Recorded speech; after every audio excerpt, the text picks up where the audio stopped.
Channel 6 is proud to salute those who have achieved excellence in 2025.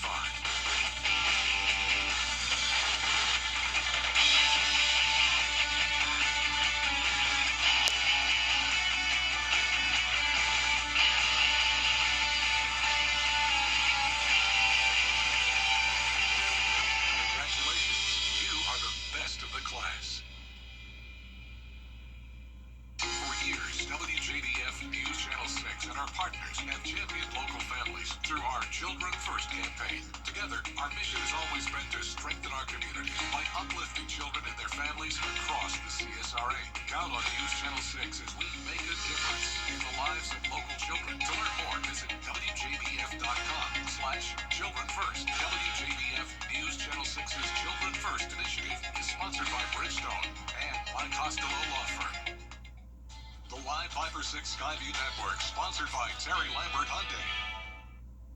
Live from Television Park, this is WJBF News Channel 6 at 5:30.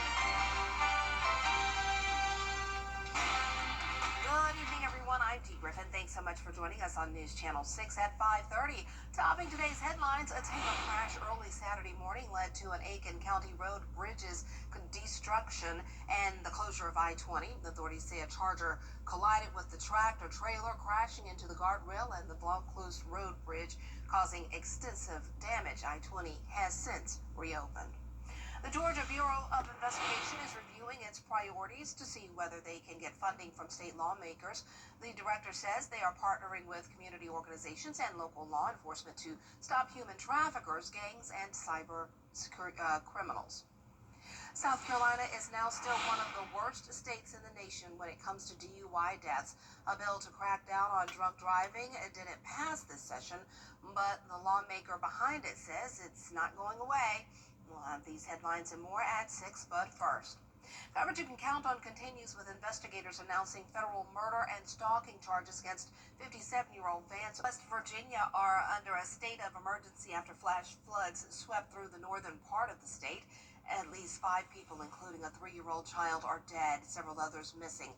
Flooding destroying homes, washing out roads, and submerging cars. An apartment building partially collapsing with several apartments destroyed. Residents had to race to safety. I started hearing something like bursting, and it was other people's windows bursting because their apartments were filling up with water. And it was scary how fast it could happen. One second I was washing dishes, the other minute I'm swimming down the hallway with my child. Officials say the same storm killed at least 13 people in San Antonio, Texas, just last week. Well, we don't have storms like that around here, but there is some rain popping up in different areas, as expected this time of day in the summertime. And Chief Meteorologist Jennifer Tragic joins us now. Well, Dee, we definitely don't see nearly as much rain as last week, which is great news. We were in such a wet pattern, but we do still have those daily chances of showers and storms, like Dee mentioned, a very typical summertime pattern, and that also means it is hot and humid. Now, right now on Live Viper 6, we had a few stray showers and even a couple weak storms earlier. Now it's actually bone dry, and you can see here on our Terry Lambert Hyundai Skyview cam, it's looking good at Washington Road. We just have some cumulus clouds, and as for those temperatures, we're all hovering around that 90-degree mark. 89 in Louisville and Millen, 90 in Allendale and Augusta, and earlier Augusta did get to 91 degrees. 87 in Sparta and Edgefield, so a little bit cooler towards the north, but all of us are seeing a heat index between, say, 95 degrees to 102. That's the case now over in Bamberg County. The winds are coming in from the southwest. It is a bit breezy out there, 13 miles per hour currently in Aiken, and for the rest of our evening, we'll see a 5 to 10 mile per hour breeze. Once the sun goes down, we'll see that chance of rain go down as well. So over the next few days, that chance of rain is very limited, around 20 to 30%. And I'll have a look at your futurecast for that coming up. Back to you, Dee. All right, thanks so much. We'll see you in a few minutes. A new warning about products easily available at convenience stores. They've become known as gas station heroin. Allison Cossack, a warning about products easily available at convenience stores. They've become known as gas station heroin. Allison Cossack explains the growing concern. A new warning from the FDA about products like these, marketed as energy shots or cognitive supplements, sold at gas stations, convenience stores, and vape shops. Sometimes called gas station heroin for its opioid-like effects, These elixirs, pills, and powders with names like Neptune's Fix and Zaza contain tianeptine, a drug that's never been approved by the FDA and can be addictive and cause serious side effects. It's very invigorating. It's a distraction from reality. ABC News spoke with Hannah Gilliam last year. She said she got addicted to tianeptine. It was miserable. I withdrawed from heroin. I withdrawed from pain pills. I withdrawed, pain pills that come with fentanyl, and they don't even measure close to what those withdrawals from tianeptine felt like.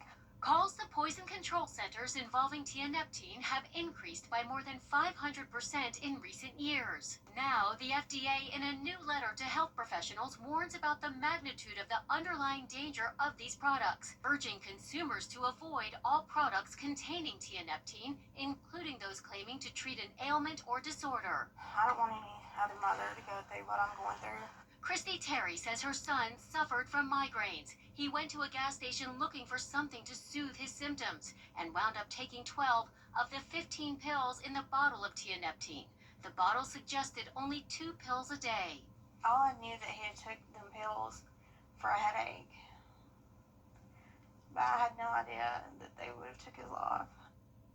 While it's technically illegal to have tianeptine in products in the U.S., doctors say companies are able to manufacture products with it because it's a gray area of regulation, with supplements not facing the scrutiny medications do. Allison Cossack, ABC News, New York. An agreement was reached today with the attorney generals of all 50 states, Washington, D.C., and 4 U.S. territories on Purdue's fault on the opioid crisis. The payment is intended to resolve thousands of lawsuits alleging Purdue Pharma's OxyContin created and fueled a nationwide opioid addiction crisis. According to officials, members of the Sackler family, owners of Purdue, confirmed their plan to move forward with the settlement. The settlement ends the Sacklers' control of Purdue and their ability to sell opioids in the United States. A plan on its way to Horry County, South Carolina, crash killing 2 people, 69-year-old Philip Porter and 66-year-old Cheryl Porter. Authorities report they tried to divert their flight path due to poor weather. The plane crashed in the border city of Tabor City. Skylar Music reports. I got smoke in the trees at right now my 9 o'clock. I saw him on my ADSB data, and then I saw him disappear. The Tabor City Fire Chief told our sister station in Spartanburg that crews were called to an area near Old Dothan Road for a reported plane crash Saturday. Federal Aviation Administration records say the plane left Spartanburg just before 11:30 a.m. and was last tracked by radar at 12:44 p.m. Commercial pilot Robert Katz, who has 43 years of experience, says the Porters were flying into severe weather. However, Katz says this crash was due to pilot error. He is well aware of the weather that's in front of him. He knows what he's going to be dealing with, and this is where he needed to make a decision to divert, which would be up to Florence. He'd be on the ground in 15 minutes. And had he done that and waited another 15, 20 minutes, all the weather in the Myrtle Beach area would have moved out. Instead, Katz says Philip Porter tried to land at Grand Strand Airport, misapproached, and turned around to escape the weather. But he says the Porters were trapped and eventually crashed in Tabor City. Based on FAA records, Philip was a certified pilot since 2013. However, Katz says Philip may have thought he was more prepared to fly in severe weather than he really was. Confirmation bias says that some aspects of the evolving changes confirm our existing beliefs, and therefore it gives us this glass half full, foolish confidence that I have faith instead of reasonable assurance that I'm going to be able to follow through with the plan. And that's what gets people killed. Flight records show the plane hit the ground very hard, very fast. Katz says even though the Porters lost their lives, more people could have died if the plane crashed near Grand Strand Airport. Had this plane come down in this area, it would have been, the collateral damage would have been enormous. So, yes, it's a tragedy that 2 people lost their lives, but it could have been infinitely worse. The National Transportation Safety Board, or NTSB, is investigating the crash. Well, a group of North Carolina teens is working to make the roads safer. They came up with Focus Drive. It's an AI prototype that detects distracted drivers behind the wheel. For the device to work, the car must be going at least 15 miles per hour while a blue box sits on the dashboard using object detection and facial focus awareness. When a driver picks up their phone or looks away from the road, an alarm from the box will go off. For example, like, you get like a Instagram message, and you just pull it up because you just want to see it. Sometimes it might even be just an ad, right? In that like split second, right, can help you, if you can lose your life. The group will go to Washington, D.C. this week for a competition with the potential of winning $10,000 to invest into Focus Drive. Well, coming up, Mariah Carey releases a new music video and a sneak peek to the new Smoking Gun film. It's new and trending up next.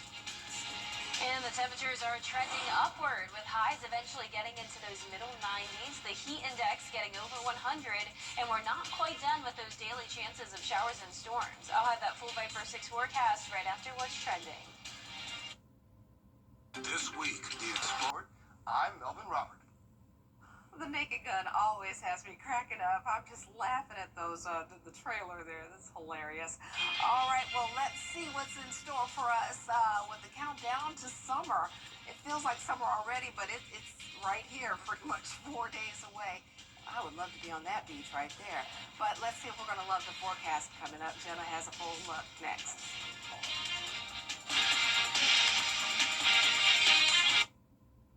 Are you turning 65 soon? At 64 Insurance Group, we know how confusing Medicare can be. Let us guide you through the entire process.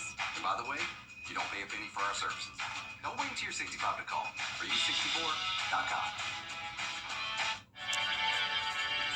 Every hero needs a sidekick, especially for tasks like roofing. Leave that up to us, the professionals. Roof located. So you can do main character things, like the dishes. So did you fix the roof? Oh, you know it. Just another day of being your superhero. And the laundry? Your roof needs fixing. Call Mr. Hicks.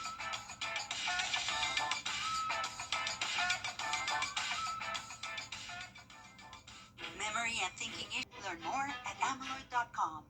In the heart of the CSRA, the Georgia Cancer Center at Augusta University is at the forefront of change. It's not just a campaign, it's a movement led by the Cancer Center and powered by you. Learn how we're leading the way in clinical research and be a vital part of our groundbreaking progress as a community catalyst, because our volunteers are the heart of our mission. Donate today to fuel hope and healing in the CSRA. Learn more at WJBF.com/cause for the cure. Your most watched local news is getting a big plus. WJBF 6 Plus is built for the way you watch. The CSRA's trusted news source, now on demand. Live Viper 6 weather when it matters most. Stream it anytime, anywhere. Plus, it's totally free. No subscription required. WJBF 6 Plus is ready when you are. Download it free today on your favorite streaming device. Join me next time when we talk with the founder and school director of Hands of Hope. It's a mission in Zambia with roots right here in the CSRA. See how Savannah Black lives true to her calling. Tuesday at 12:30 on Jenny. All right, what do we got? Looks like 64 yards from the pin. About 64 mile/hour winds. Dude, there's no wind. Hand me my 64-degree wedge. What's it with you and 64? Are you 64.com? The WJBF Live Viper 6 Skyview Network is sponsored by Terry Lambert Hyundai. Low prices, big selection, and committed to quality customer service. Now, your most accurate forecast with WJBF Live Viper 6. Welcome back. I hope you had an awesome Father's Day weekend and stayed dry. We definitely saw our fair share of rain, especially in our southern line counties over the weekend, but now things are looking much drier. You can see we're really not seeing any rain on Live Viper 6 other than a stray shower here and there. And we have a decent amount of sunshine looking at our Terry Lambert Hyundai Skyview cam outside the station now. 90 degrees, but feeling like 97. We have the southwest breeze of 11 miles per hour. shower.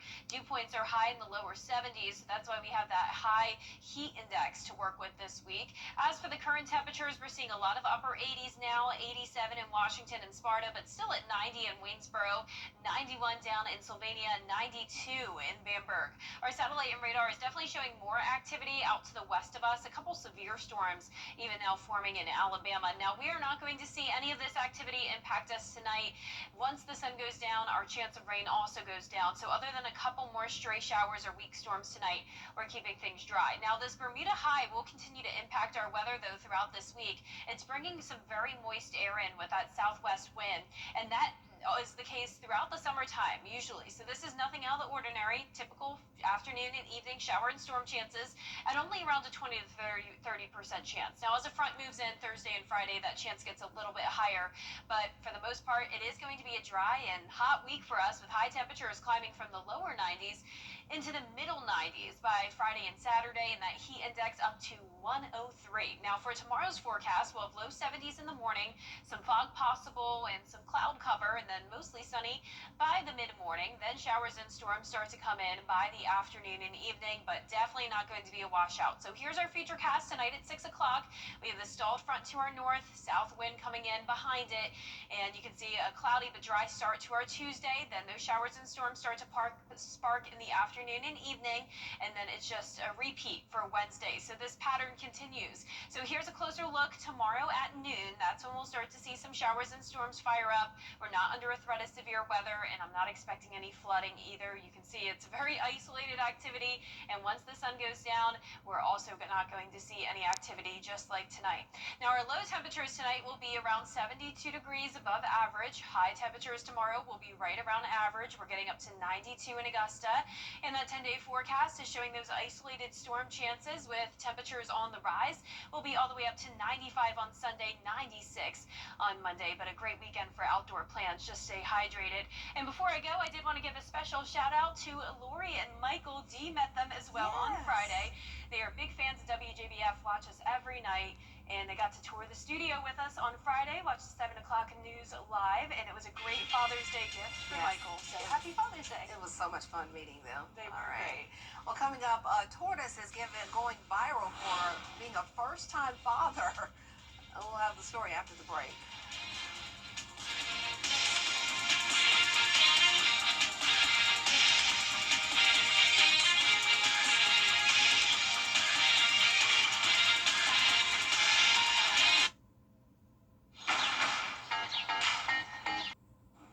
A South Florida zoo is celebrating two special occasions for its oldest animal, Goliath, a Galapagos tortoise, celebrating his first Father's Day and 135th birthday. According to records, Goliath was hatched on June 15th between 1885 and 1890. I'm looking at the pictures with you all. He became a first-time dad earlier this month after his 100th birthday. Okay, Abraham. Sweet Pea, his partner, laid eggs and one successfully hatched. And this marks the first time one of the endangered reptiles has hatched at the zoo. Oh, that's pretty cool. When your father's like your great-grandfather or something, I don't know. Well, good for him. Happy Father's Day, Goliath. And to all the men out there, hope you had a great day. That's it for us this half hour. We'll have more coverage you can count on coming up next at 6, including reactions from the recent I-20 tanker crash that destroyed a road bridge in Aiken County. Those details up next.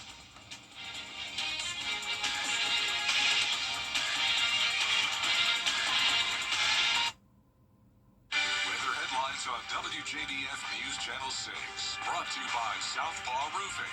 Roofing done right. Right now at Rooms to Go